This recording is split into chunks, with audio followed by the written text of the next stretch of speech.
નમસ્તે સાહેબ. નમસ્તે, બોલો. મેહુલભાઈ બોલે ને? હા હા, હલો, રામભાઈ. હું તો નાગલપુર થી બોલું છું, મેંદડા તાલુકામાંથી. બોલો. હું તમારા વિડીયો ને બધું જોઉં છું, હા હા. પણ આ લોકો છે ને એમ મેહુલભાઈ કંટ્રોલ ન થાય, અને અમે રાજકીય લડાઈ લડવી પડશે તમારે કોઈ દિવસ ને, સમજી લો.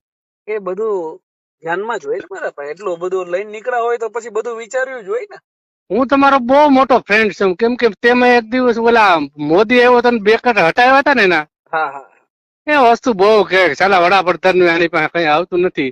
અને એટલે જો હું છે ને, અમે તો નાગલપુર રહીએ છીએ, હા અને રામભાઈ કાંબલિયા કરીને મારું નામ છે. હા.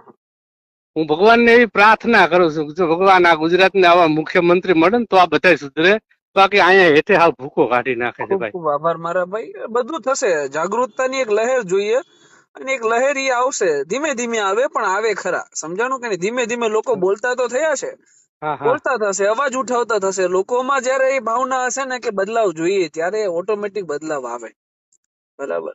હું આવી મારી ભાવના છે, કેમ કે અમે તો બહુ ભલે રહીએ છીએ તમારાથી. સુરત બાજુ તમારે શું હોય, હગાવાલા ક્યારેક આવતા હોય હોતે, હા હા. અને ભગવાનની મહેરબાની છે તો આપણે રૂબરૂ પણ મળીશું. તમારા વિડીયો તો અમે જોઈએ ચોક્કસ છીએ સો ચોક્કસ. ટકા છે. સુરત આવો ત્યારે યાદ કરજો, આપણે રૂબરૂ મળશું. બાકી કઈ કામકાજ હોય તો યાદ કરજો મારા. હો. મને એક વસ્તુની ખાસિયત છે. મેં આવી રીતના એક સરપંચ બનાવ્યા હતા હમણાં હા હા. અમારે અહીંયા. આ બધા સારા કોઈ તાલુકે પૂગીને એવા સરપંચો છે, સારા માણસ ને કોઈ તો છોકરાને. રાઈટ. હવે સરપંચ બન્યો તો ચાલો ઉથમું નાખ્યું પાછું, એટલે હું આગળ રહીને તો ખોટું થયું છે. તકલીફ ન્યા જ પડે છે ને મારા ભાઈ. સત્તા મળ્યા પછી લોકો ફરી જાય છે. એટલે ફરી ગયા હાવ. નહીતર એને તો ગૌચર માંથી ઉપાડ્યું. તમને ઓલા ડમ્પરિયા ચાલુ કર્યા, ઓલા રોડવેજ વાળાને આપી. ના હવે ના. એને આપણે તો શું કરી શકીએ? મેં કીધું કાંઈ નથી કરવું. તો મેં તો તમારી જેમ એક વિડીયો ઉતારી લીધો હતો હા હા. અને ઉભા રાખ્યા. તો તમને કોઈની પાસે પરમિટ નીકળી નહીં. પછી કે અમે તમને ગૌશાળામાં આપી દઉં. હું ગૌશાળાનો પ્રમુખ છું સાહેબ, રાઈટ રાઈટ. અને ગૌશાળા હંકાવું છું સારી રીતના. સરસ. કોઈ નહીં, અને કામકાજ હોય તો યાદ કરજો મારા. હો. 100% તમારા નંબર એ માન મળ્યા. એક ભાઈ સુરત મારો દોસ્તાર છે ને, હા હા હા. ડુબરિયાનો છોકરો છે, મારા દોસ્તારનો છોકરો છે. Okay okay. મારી ઉંમર તો 50 વર્ષની છે. સરસ સરસ. પણ મારો કહેવાનો અર્થ એવો છે કે જો તમારા જેવા લોકો જાગૃત થઈ અને આગળ જાય ને તો આ દેશ આગળ આવશે. નહીતર ખેડૂતને મારી નાખશે, ના. નાની પબ્લિક ને મારી નાખશે. હું તો ધારાસભ્ય જોઉં છું, સાંસદ સભ્યો જોઉં છું, આ બધું જોઉં છું. રાઈટ.